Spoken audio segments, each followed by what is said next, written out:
ठीक है। तो जैसा कि आप अपनी रिसर्च से जानते हैं, 1 अप्रैल को इजरायलियों ने सीरिया के दमिश्क में ईरानी एम्बेसी पर हमला किया।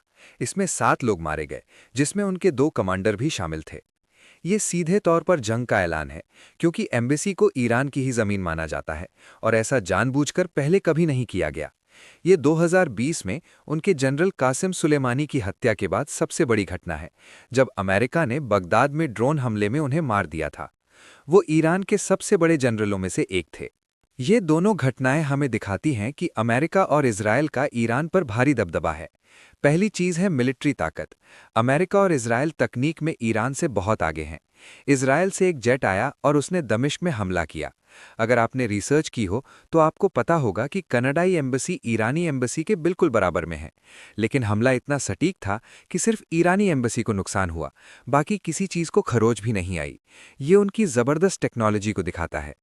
दूसरी चीज है खुफिया जानकारी, जिसे हम इंटेलिजेंस कहते हैं। इजरायलियों को कैसे पता चला कि वो कमांडर उसी वक्त वहां मौजूद होंगे? ये इंटेलिजेंस है। ये 2 तरह की होती है।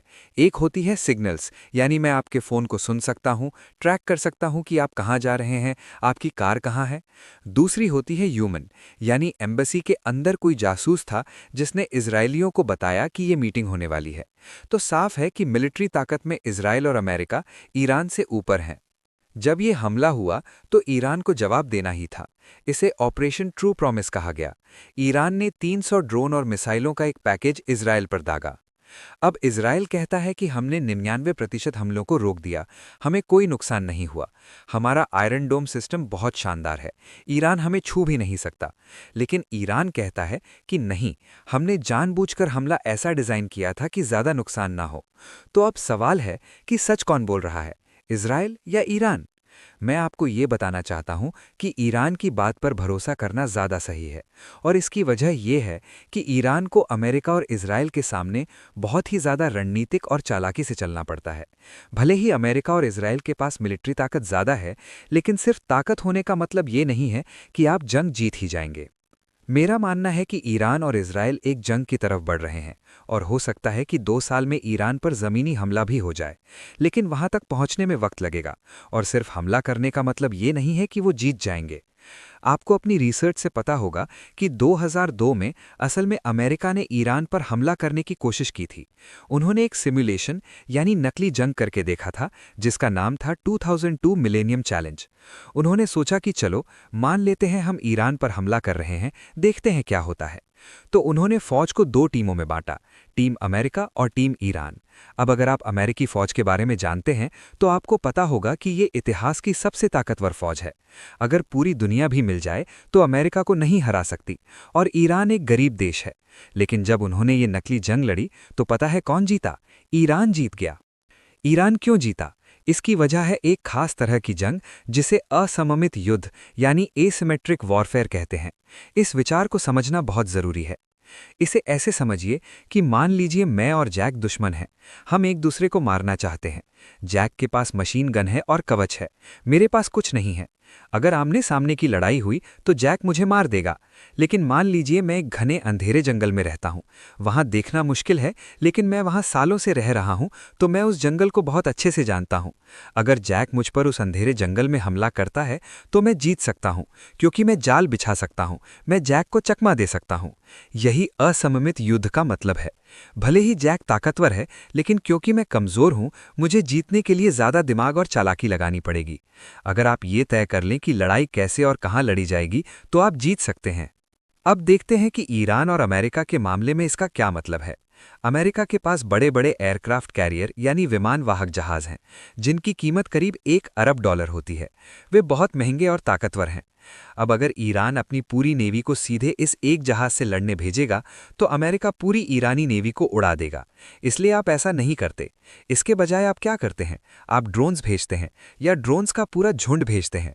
उस 2002 के चैलेंज में उन्होंने यही किया था। उन्होंने बहुत सारी छोटी छोटी आत्मघाती नावें और ड्रोन्स एक साथ भेजे थे।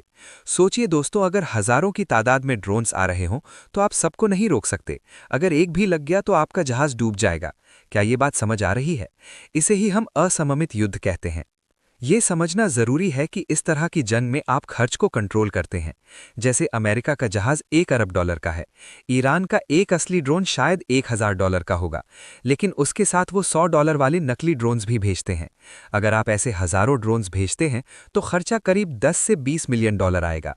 यानी अमेरिका के $1 अरब के जहाज को उड़ाने के लिए सिर्फ $20 मिलियन का खर्चा। यही वजह है कि ईरान जंग जीत सकता है, क्योंकि वो अमेरिकी जहाज़ों के खिलाफ ड्रोन के झुंड का इस्तेमाल करेगा।